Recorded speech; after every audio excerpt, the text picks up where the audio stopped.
മുസ്ലിം ജനസംഖ്യാ വർധനവ് നീ അറിഞ്ഞില്ലേ?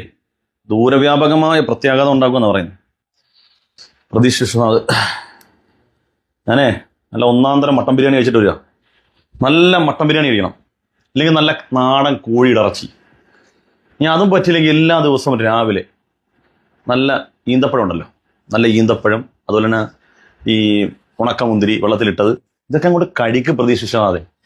എന്നിട്ട് രണ്ടാമത് കുട്ടി ഉണ്ടായി പോകുമെന്നുള്ള ഭയത്തിൽ, എങ്ങനെ ചെലവിന് കൊടുക്കുമെന്നുള്ള ആശങ്കയിൽ ആയുധം പൂജക്ക് വെക്കാതെ നേരെ വീട്ടിലോട്ട് ചെല്ലും. എല്ലാ ദിവസവും മറ്റുള്ളവർക്ക് പിള്ളേരുണ്ടാകുന്നതും അവരെ ജനസംഖ്യ വർദ്ധിക്കുന്നതെന്നും എന്തിനാ ഈ ആശങ്കപ്പെടുന്നത്? ഇതിനെക്കാട്ടും നല്ല സ്വന്തം വീട്ടിലേക്ക് ചെല്ല്. എന്നിട്ട് നമ്മുടെ എല്ലാ പ്രവർത്തനം വിളിച്ചിട്ട് അടിച്ചങ്ങോട്ട് വിളിക്കാൻ പറ. പിള്ളേരാകട്ടെ എല്ലാവർക്കും ചറപറ പിള്ളേരാകട്ടെ. അല്ല, ഇതൊക്കെ നിങ്ങൾ ഇനി ഇന്ത്യയിലുള്ള മുഴുവൻ മുസ്ലിമുകളെ റബ്ബർ ഇട്ട് വിട്ടെന്ന് പറഞ്ഞാലും ഒരു രക്ഷയില്ല. കാരണം ഈ കഷ്ടപ്പെടുന്നവനും അധ്വാനിക്കുന്നവനൊക്കെ വൈകുന്നേരം വീട്ടിലേക്ക് വരുമ്പോൾ ഒരു ശരി ആശ്വാസം കിട്ടുന്നത് അവനവന്റെ സ്വന്തം ഭാര്യയോടൊപ്പമുള്ള ആ നിമിഷമാണ്. ഇതൊക്കെയാണ് മനുഷ്യന്റെ ജീവിതത്തിൽ ഒരു സന്തോഷം. ആ സന്തോഷത്തിൽ ഇപ്പോൾ ജനസംഖ്യ വർദ്ധിക്കണമെന്നോ പിള്ളേർ ഒരുപാട് കൂടണമെന്നോ ഒന്നും വിചാരിച്ചിട്ടൊന്നുമില്ല. അവനവന്റെ സന്തോഷമാണ്. ഈ സന്തോഷത്തിൽ നിങ്ങൾ ഭയപ്പെടുന്നത് എന്താ?